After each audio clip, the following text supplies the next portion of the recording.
Good afternoon, Your Honor. Good afternoon. Good afternoon.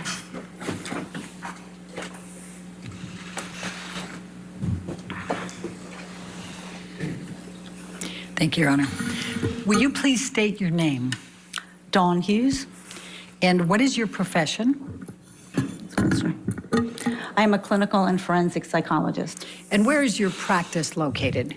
I practice in New York City. What is a clinical psychologist? Sure. So a clinical psychologist is somebody who assesses, evaluates, and treats individuals who are suffering from a variety of ailments or problems that they have in their lives. It could be a major psychiatric disorder, and it could be problems in living. Clinical psychologists also participate in training, in education, and in research ventures. And what is a forensic psychologist? So a forensic psychologist is someone who applies the science and principles of clinical psychologists to a particular legal question at hand.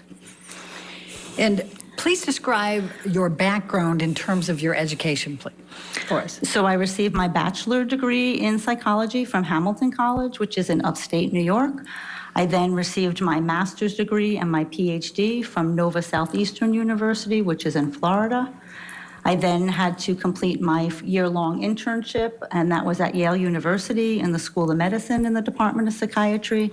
And there I did 2 full-year rotations. I did a year rotation in the Substance Abuse Treatment Unit and another year rotation in the West Haven Mental Health Clinic, where we saw individuals suffering from a wide array of difficulties and psychiatric illnesses. After that, I had to complete my postdoctoral fellowship, which is another year that's required in order to get licensed. And that was back in New York at Cornell Medical College in the Anxiety and Traumatic Stress program there. Please describe your training and experience in psychology and trauma. So my experience in trauma has been predominantly throughout graduate school. I started at a domestic violence program that was housed within our community mental health center of the university.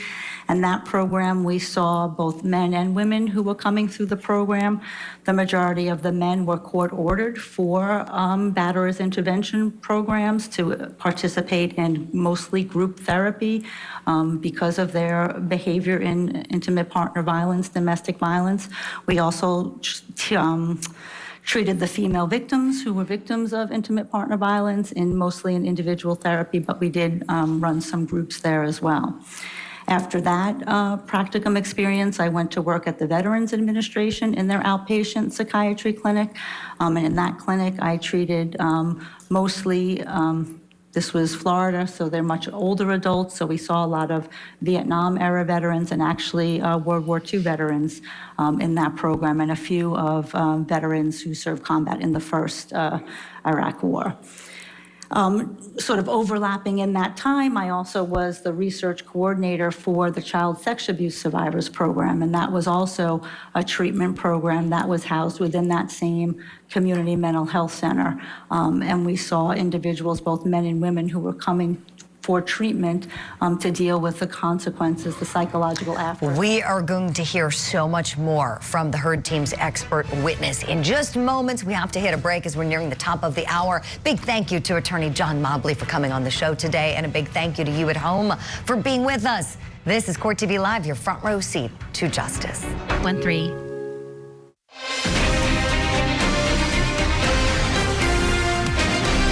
This is Court TV Live, your front row seat to justice. I'm your midday host, Julie Grant. Thank you for being with us as we continue our gavel-to-gavel coverage of the dueling defamation cases of Johnny Depp and Amber Heard. We are now seeing the start of Amber Heard's case in chief. She's presenting now as the plaintiff, alleging she's been defamed by her ex-husband. I think this is a brilliant move the legal team has done in calling their expert witness forensic psychologist to the stand first. Why? Because primacy and recency, what the jury hears first and last, is everything in trial advocacy, and she's going to pave the way for Amber Heard to tell her story. Let's go in now and hear the Dr. Dawn Hughes talking about her specialties. We'll treat late adolescents, 17 or 18. They'll come to me usually after a rape or sexual assault, and I'll treat them in short-term treatment, but mostly adults who are, have sustained some kind of traumatic event in their lives. Approximately how many victims of interpersonal violence have you examined or personally interviewed over the course of your career? Hundreds upon hundreds. Okay. And how many years have you been practicing? Well, I started practicing in graduate school in 1992, and I was licensed in 1996, so 25, 30 years. Okay. Are you board certified? Yes, I am. Please describe to the jury what board certification means and what you are certified in. Board certification is the highest degree of postdoctoral certification that a psychologist can obtain. And I am board certified in forensic psychology, and that means that I have just amassed a competency in the area of forensic psychology. And are you licensed to practice psychology? Yes, I am. And in how many states are you licensed? I'm licensed in 3 states, in New York, North Carolina, and Connecticut. And then I have some temporary licenses in other states as well. Okay. Have you published in the area of your specialization? I have. I am not predominantly a researcher or somebody who writes. I'm a clinician. I'm doing direct clinical service. But over the course of my graduate school and postdoctoral time, I have published some things, yes. And have you published a book chapter relating to rape and sexual assault? Objection leading. Overruled. Yes, I have rape and sexual assault in adult women. And have you published any book chapters relating to structured or clinical assessment of risk or violence? Yes, I co-authored a book chapter entitled, I guess it's a Structured Clinical Assessment of Risk and Violence. Okay. Have you given any other trainings or presentations to mental health professionals in the area of trauma and abuse? Yes, I've given many trainings at national conferences, at legal conferences for attorneys, for mental health professionals on understanding trauma and how trauma may show up in the courtroom, on understanding what a victim of intimate partner violence might look like, of understanding the difficulties that a rape victim might have to come into court to testify. And training just regular sort of mental health professionals on how to understand trauma, how to look for trauma, what does it look like when it comes into your office, how do you treat it, how do you assess it, all of those factors I've done a number of trainings on. Have you been invited on any occasions to train attorneys and judges on trauma and violence? Yes, I have. I was invited by the Judicial Conference to be part of the training curriculum to train our New York State Supreme Court justices on issues of intimate partner violence and traumatic stress.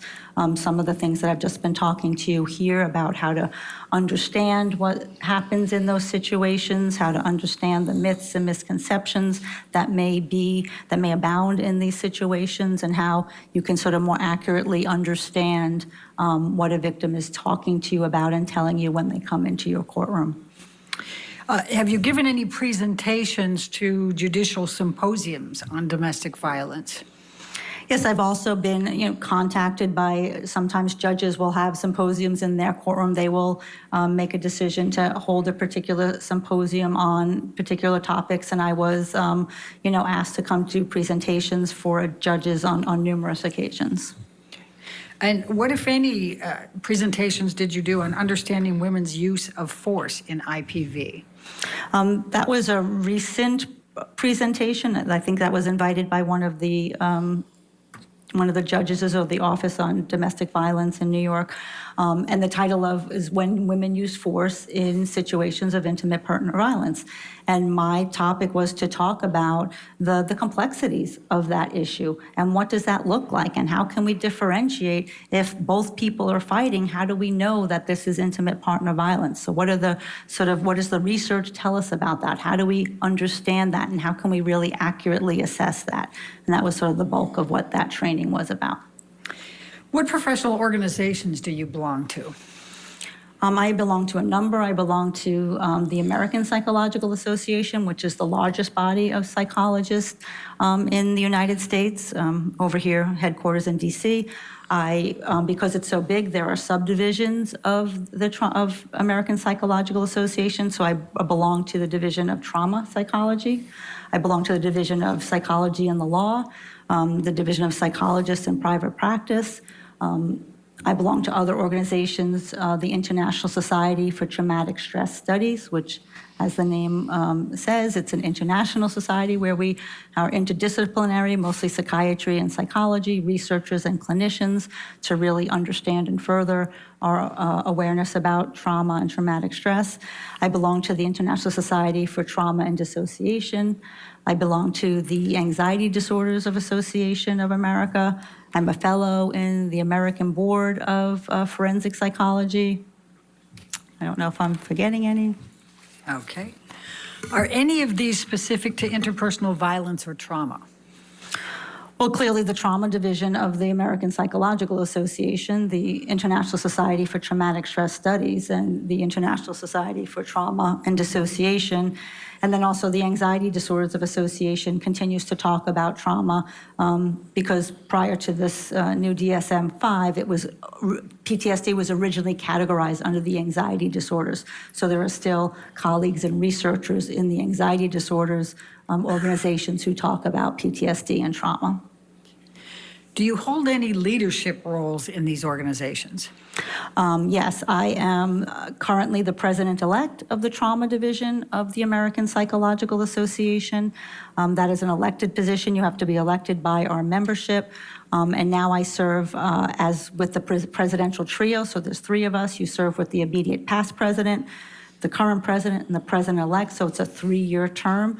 And what we try to do is continue to disseminate best practices in trauma psychology and also interface with the larger American Psychological Association organization to continue to disseminate best practices and have just a voice for trauma psychology with our larger body and policy making. I've been involved in the Trauma Psychology Executive Board since its inception. I was a founding member of that division. I served as a membership chair, a program chair, an awards chair. I was the APA Council of Representatives, which means I was also elected to serve a 3-year term and sit on the governance board of APA, representing the Division of Trauma Psychology. So I've been very actively involved in the trauma division. And what is the Division of Trauma Psychology? So the Division of Trauma Psychology are psychologists who come together who want to disseminate best practices in trauma psychology. We want to make sure that we have our finger on the pulse of research and evidence-based interventions for people who are struggling with traumatic events that have happened to them. Okay. Have you served in leadership positions of other professional organizations? Yes, I was. There's a New York City-based organization. It's called the Women's Mental Health Consortium, and that's also an interdisciplinary organization. It's psychology, psychiatry, nursing, social work, and this was formed in order to give women sort of a referral base and more information about mostly like reproductive psychiatry.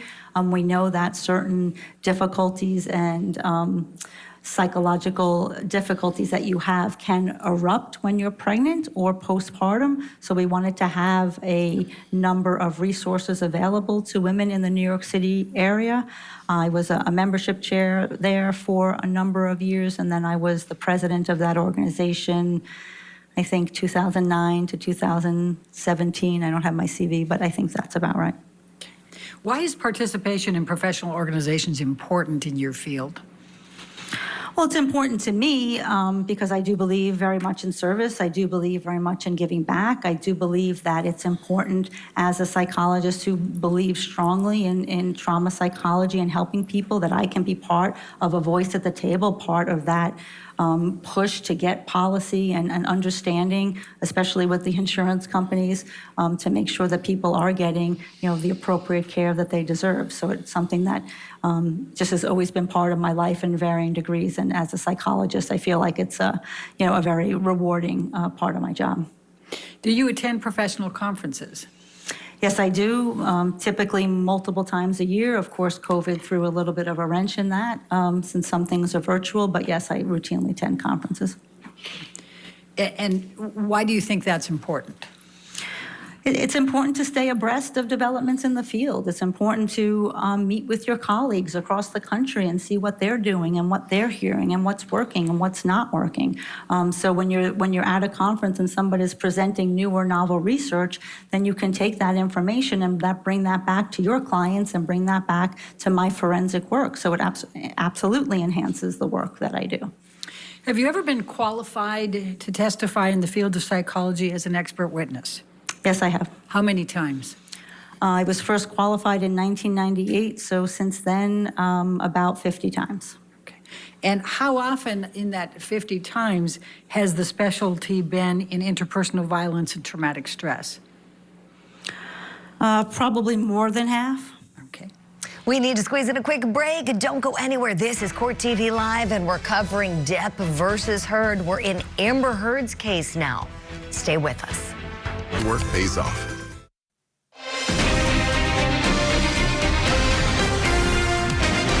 Welcome back. So during the break, the court accepted Dr. Dawn Hughes as a qualified expert in the field of forensic psychology, so she can give opinions on the ultimate issue in this case. We're going to go in now together. She's talking about a concept called coercive control within domestic violence relationships. To control someone's behavior. So it's doing a threat so that you will modify your behavior and do what your partner wants. Some psychological aggression techniques are intimidation, slamming your hand on a table, punching a wall, throwing something, mumbling under your mouth, cursing, screaming, sort of these high emotional valence type of activities that can cause a victim to feel afraid and feel intimidated.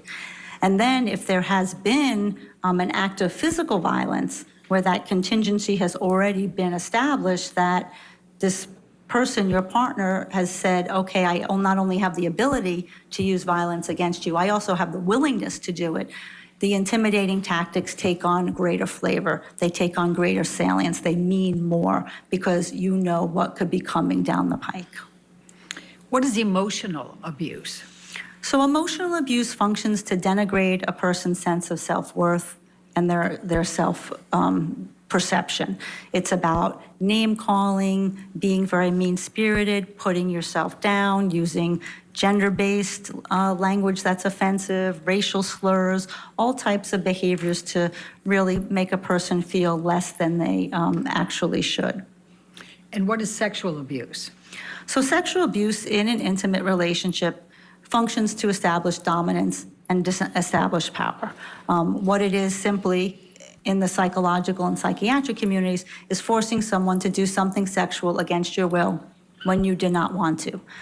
It can be forced sex, either forced vaginal, oral, anal sex. It can be forced to engage in any other type of sexual act that you may not want to do.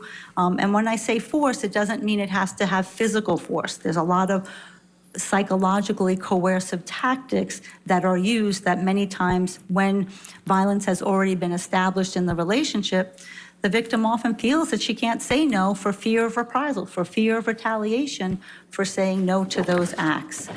So sexual abuse, does happen in intimate partner relationships.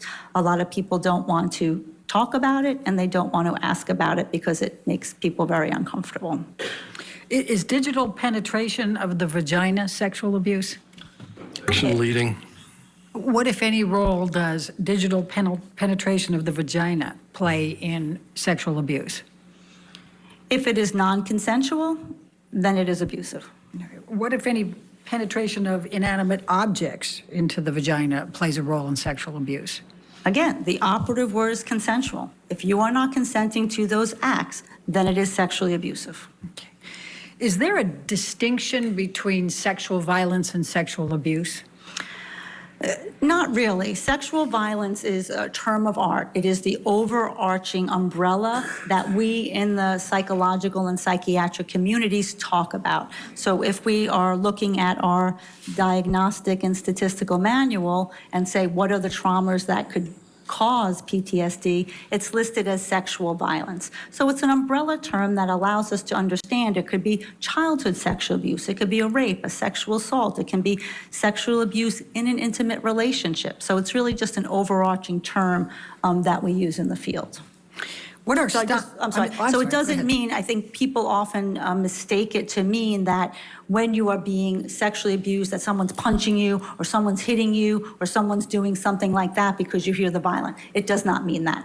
That could happen, but that term does not require that, nor does it mean that. What are stalking or surveillance behaviors? So stalking and surveillance behaviors are a common tactic of typically men who use violent behaviors in an intimate relationship. What they do is they allow the woman to know that wherever she is, wherever she goes, he's going to know. I'm going to maybe look at your phone, see who you're talking to, track you on Find My iPhone, look at your Instagram, look at your emails, you know, really having a way of knowing all of the personal information about you. And what that does, it again erodes the victim's autonomy and it erodes her sense of privacy. She doesn't feel that wherever she can go, that somewhere he's not going to be part of her life in a very objectionable way. Sometimes there's the pop-ins. They'll show up at places that they're not supposed to be and that we don't want them to be, just as a way of checking. Sometimes they'll have friends or family check up on their partners to make sure where they are. What time did you get home? But you didn't turn off your phone at this time, but you came in the door this time. Like all of the sort of constant questioning and interrogation about an individual's whereabouts. What about economic abuse? What is that? So economic abuse is a way to, again, continue to maintain control over your intimate partner. Sometimes it's withholding information about the finances, of not letting you have access to the finances. If you can't have access to a credit card or a checking account or, you know, Apple Pay on your phone, then you're rendered usually much more economically dependent on your partner, and that limits tangible options for you. For individuals where that sort of tangible options isn't there, we see the economic abuse or the economic restriction when one partner refuses to share any information about the funds. So it's not like I can't go shopping because I won't have money, but I don't have any decision-making in our family money. I don't have any idea of what we're doing in our family vis-a-vis our finances. So it's a way of definitely keeping that very separate and not in a consensual. Some couples make that choice. One person does all the money, that's fine. But when it doesn't come from a place of consensual choice-making, it can be abusive. So you just described a number of these abusive behaviors.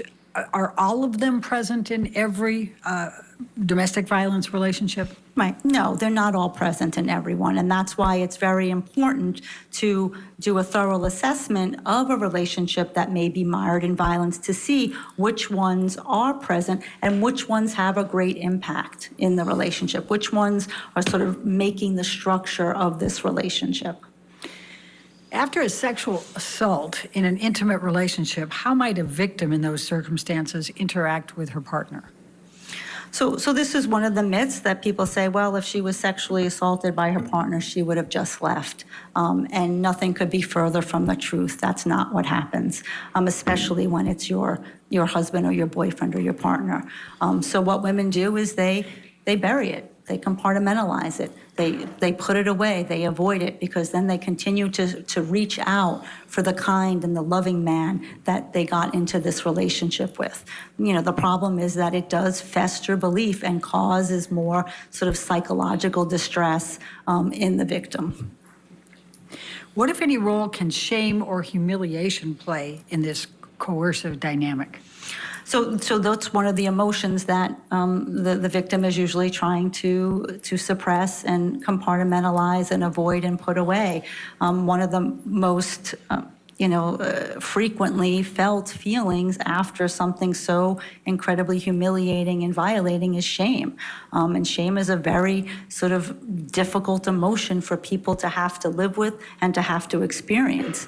And then a lot of times what we see in these relationships, especially ones where sexual assault is perpetrated, there's typically the emotional abuse as well. So now if you're called names like a whore and a slut and easy and fat, and you're feeling the shame from the sexual assault that just happened, it sort of acts as a compounding effect, and it sort of kind of slowly deteriorates the psychological functioning of the victim, and where they're just really trying to get back to the good guy, get the good guy to come back, but they're suffering these symptoms underneath.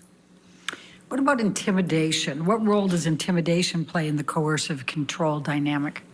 And intimidation is one of the huge factors that we see in coercive control. Again, the goal is to get your partner to do what you want them to do. And if you've established that you can use violence and other sexual violence and physical violence, slamming your hand on a table, throwing a glass, breaking a door, throwing anything, causing a fit, yelling and screaming, that can rise the fear level in a victim that she may modify her behavior quicker, and he might not need to use physical violence because he's already established that that fear is there. What, if any, role could writing obscene messages play in being considered intimidating behavior? Objection leading.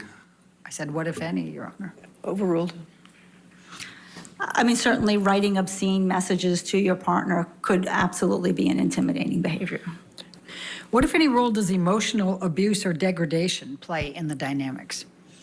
So emotional abuse and degradation, as I stated before, functions to decrease your sense of self-worth. It decreases your sense of agency. It makes you feel bad about yourself. And when you feel bad about yourself, you're less likely to actualize and see options for leaving. You're so sort of mired in this dynamic of abuse that you come sometimes to believe the bad things that the person is telling you about. So, maybe I am not talented and fat and lazy and stupid, and it interferes with that ability to problem solve and figure out, can I get out of this relationship?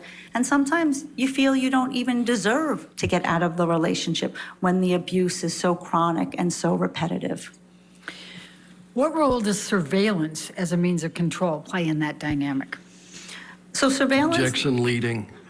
I don't think that's leading, Your Honor. Overruled. Go ahead. So surveillance functions to let the victim know wherever you are, there I am. So it makes her feel not secure in her movement, feeling that she has to restrict her movement. Her movement is not hers alone. It usually increases hypervigilance. It increases fear. It increases the need for yourself to mark where you've been and what you've done so that you can go back and prove it to your partner, because you know that there is going to be an interrogation later. When this pattern has been established, show receipts, show me your iPhone. Where were you? What's your Google location at? Those are some types of surveillance behaviors that puts the victim very much on edge and increases that level of anxiety and trepidation. What role does possessive jealousy play in these relationships? So possessive jealousy is a very difficult dynamic in intimate partner violence. It's very common in situations of coercive control. It's rooted in possession, that the gentleman feels that he can possess her and that he can have her whenever he wants. It's very possessive dynamic.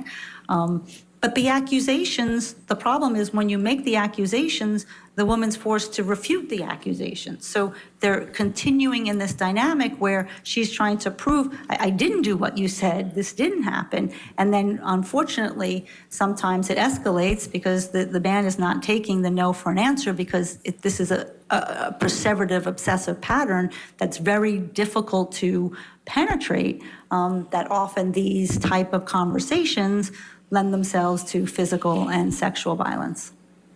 Does this dynamic happen overnight?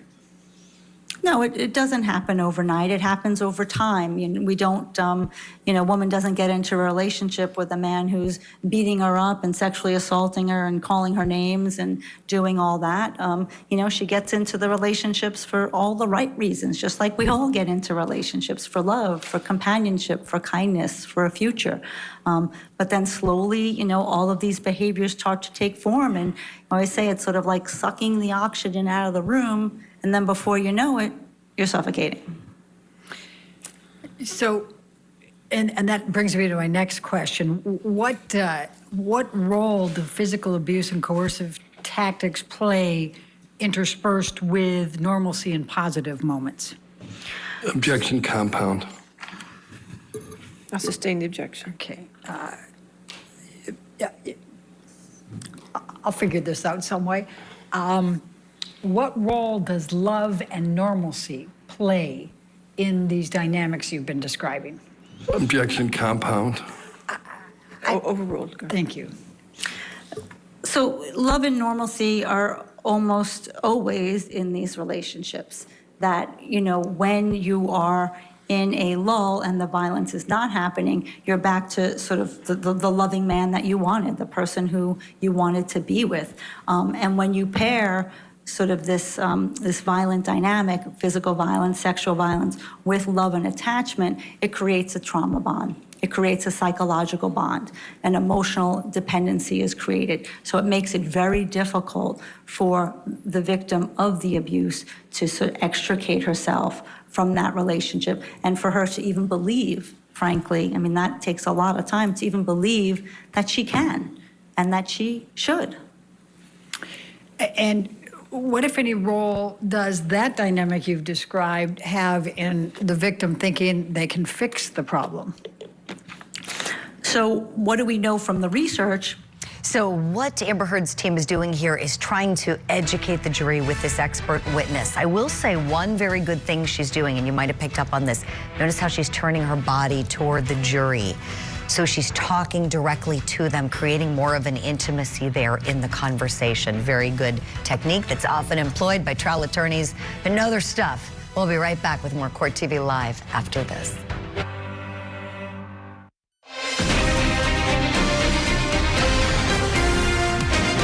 Thank you for being with us here on Court TV Live. I'm your midday host, Julie Grant. We're in Amber Heard's case in chief now in the dueling defamation cases playing out in Fairfax County, Virginia, between ex-spouses Johnny Depp and Amber Heard. The first witness the Heard legal team called is a forensic psychologist. She is board certified. Her name is Dr. Dawn Hughes. And what she's doing right now is taking the jury to school, helping them really understand many of the different components that can be present in a relationship that involves domestic violence. Let's watch. In your experience, does the abuse typically take place in front of others? No, I mean, this is classically what we talk about behind closed doors. Most of the intimate partner violence, the domestic violence, happens, you know, in the privacy of your own home. So sometimes we see the remnants of it, the after effects, or victims talk to their friends or family about it, but very rarely are you seeing it happen, the actual blow-up phase happen in the middle of witnesses and other people. What does the term bystander effect mean? So bystander effect means what happens when people are aware that domestic violence is happening? What happens when they're aware, even if they're not seeing it, that it could be happening? And what happens is we know that it's very difficult for people to stand up and say something. It's very difficult, especially in situations where there's a larger community of folks and the person who perhaps is perpetrating the abuse is the leader of that community. It becomes very difficult to go up against that, to go up against the sort of the head honcho of the community. People are very fearful of losing their jobs. I've seen this time and time again in the cases that I've worked on, either the Boy Scout cases or the clergy abuse cases, you know, all of those type of cases where the USA Gymnastics, where when we go back and we look, we see people knew. But the secretary doesn't want to lose her job. She has kids to feed. The guy who, you know, checks you in, he doesn't want to lose his job because he has a mortgage to pay. So people are quiet and they don't say anything. You know, and then other people are very, it's a very worrisome dynamic. They don't want to put their foot out there if they're wrong, and maybe I didn't see it right, or I don't really know what happened. I certainly am not going to jeopardize my job if I don't really know what happened behind closed doors, even if I see a trashed room or a bruise. And then people still believe it's a family matter. You know, it's between Amber and Johnny. Let them figure it out. You know, I'm not going to get in the middle. So those are dynamics that happen. What's the objection? Motion to strike. What's the objection? We identified two names in the answer. Overruled. Next. Thank you. Question. Did you finish your answer? Yes, I believe so. Okay. What about mutual abuse? What is that? What role does that play? So mutual abuse isn't really a term of art that we use. What we look at is situational couple violence and intimate partner violence. And when we look at situational couple violence, that really does characterize the majority of types of violence and abuse that happens in relationships. That's when a couple gets out of hand, they may push, shove, slap, yell, say some things that they don't want. And it's not that those behaviors are okay, but those are sort of what our larger scale community-based studies say happens in these relationships.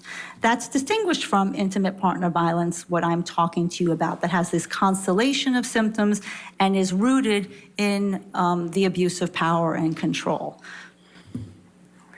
Is there research that addresses this mutual abuse? Yeah, there's research that addresses what does gender symmetry look like, male and female, are they the same? And there's certainly, as I said, research that on the lower end types of violent behaviors, push, shove, slap, you know, we may see similar rates between men and women. In psychological aggression, yelling, name calling, putting down, in some of our big community scale studies, we may see similar rates of perpetration in those behaviors. But then there are, you know, other situations where we don't have gender symmetry. And what the research talks about very clearly is you have to examine context. You have to examine the differential of power and control and coercive control in the relationship to make a full determination. Do women use violence in relationships? Yeah, absolutely. Again, we've known this for 5 decades in our research. We've been studying this since the 70s. And when we look at what happens, you know, women do report their use of violence. The majority of violence that we do see is what we call reactive violence or self-defensive violence, or sometimes violence that's perpetrated independently of an assault, of something that's going on. But mostly that when the partner begins to become violent, then she may become violent and fight back. And that's not an uncommon dynamic, that if somebody is being pushed or shoved or hit, that a person would fight back. That has been established in the research. And what, if any, effect does that have on changing the power dynamics or the structure? Well, you have to find out, does it? Does her use of violence change the overarching power structure of coercive control and violence and abuse in this relationship? And you have to examine those variables to see, does it or does it not? Can men be victims of intimate partner violence? Absolutely. Certainly, we know that we have to be careful of gendered stereotypes. We can't go in and think, oh, only the woman is the victim and only the man is the perpetrator. That just does not comport with the research. We know that the research also shows that we can have domestic violence in same-sex relationships. My very first case was a same-sex domestic violence homicide in Brooklyn. That was in 1998. So I've been examining and treating individuals in a variety of types of violent contexts. So we have to be careful that that bias doesn't get in our way when we're evaluating a particular situation in a particular case. That said, we do know that there still are differences. You know, in a heterosexual couple, in a male-female dyad, the research still is clear that there are differences. Men still perpetrate more severe acts of violence. Women are still more likely to be injured. They are much more likely to suffer sexual violence at the hands of their partner. They're more likely to be intimidated, afraid, and they're much more likely to be killed. So we know that those differences exist, but we do examine, you know, in those individual circumstances, knowing that either one could be a perpetrator or a victim. So how are you able to determine whether a relationship is a situational violence or intimate partner violence? So I thoroughly examine all of those other variables. I look for the coercive control, who holds the power in the situation, who's able to say no, who makes the decisions, what are the consequences if you don't follow the decisions of your partner, is there sexual violence, is there intimidation and fear? Are there statistical factors that are associated with severe and lethal domestic violence? So there's a lot of data that we have in the field that we can use to assess a particular relationship and really find out what's going on. Does alcohol and substance use... Okay, see Johnny Depp right there. I've been watching him closely and I notice he's looking down, making notes on his paper, conferring with his counsel. I've been saying it throughout this trial. It is very true. Optics matter with trial advocacy, and that is exactly what you want to do when the other side's important witness is on the stand. You give the impression that you're not paying attention, you're concerning yourself with other things, and in stark contrast, you see Amber Heard sitting there, turning her body toward the witness box, her head held very high, her shoulders back, clearly very confident, clearly very encouraged by this witness who's testifying on behalf of her and her team there in Fairfax County, Virginia. We are going to squeeze in a quick break. Don't go anywhere. This is Court TV Live, your front row seat to justice. And 5.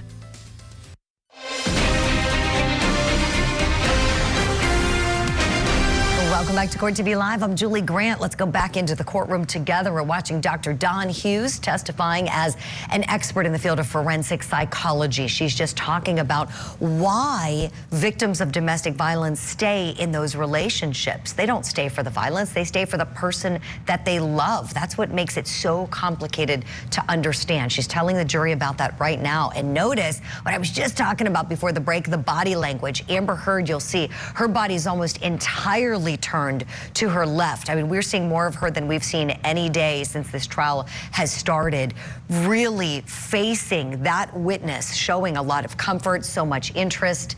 And then when you see Johnny Depp, you'll see the stark contrast. He is looking down at his notepad. To your partner. You don't want to leave him. You've connected with him on so many other levels that giving that up just feels like a threat to your integrity. You're just sort of, and a threat to his, because you're just so intertwined and attached.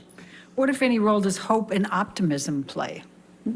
Hope and optimism are really what keeps victims alive in these situations. That's what gets them going from one episode to the next, to get up the next day and maybe he's not going to drink today. Maybe it's going to be on his good side. Maybe he's going to come home and not disappear for 3 days. Continuing to hope that some type of change is coming down the pike.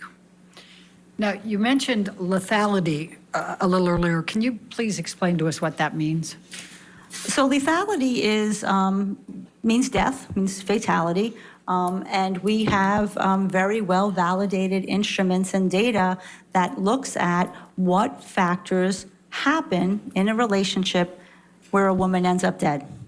And we do that through looking retrospectively, saying, here's, this person ended up dead, killed by her partner in a homicide, and let's see what factors were there so that we can work at preventing it.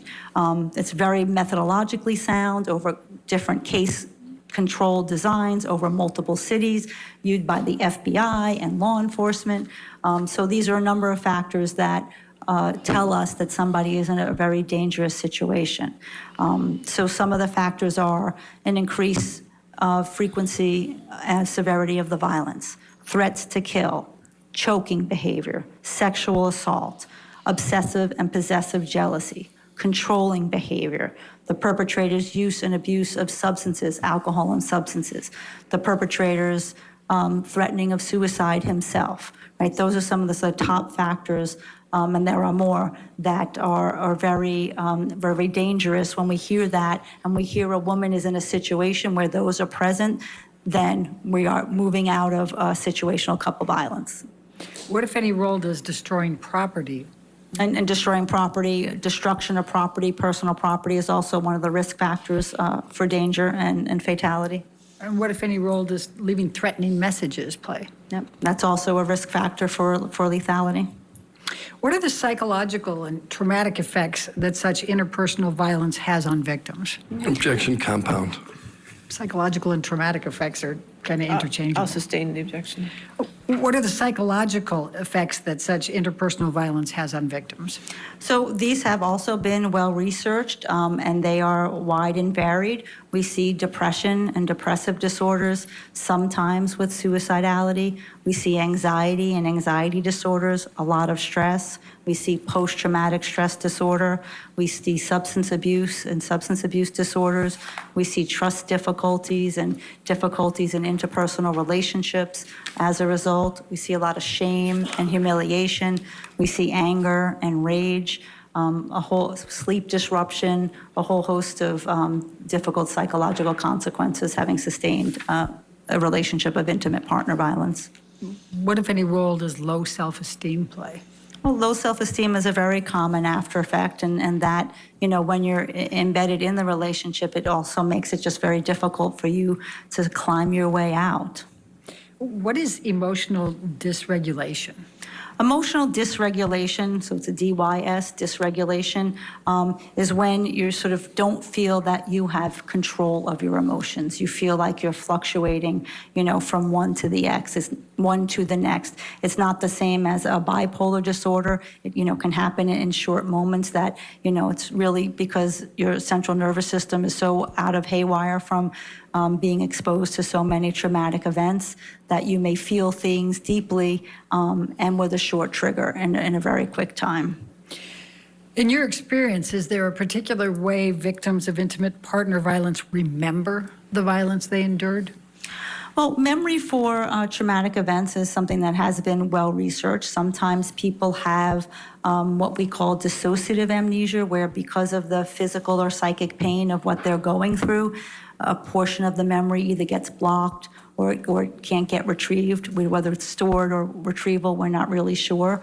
But most of the times, the memory is really about when you have multiple repeated events of the same type of thing. So if you are abused multiple times and the abuse is very similar, it's very common for the victim to lose discrete details of a particular incident. They may not retain the memory for the complete incident, and that might not be to dissociative amnesia. That just might mean to forgetting because you have so many chronic events that have happened to you.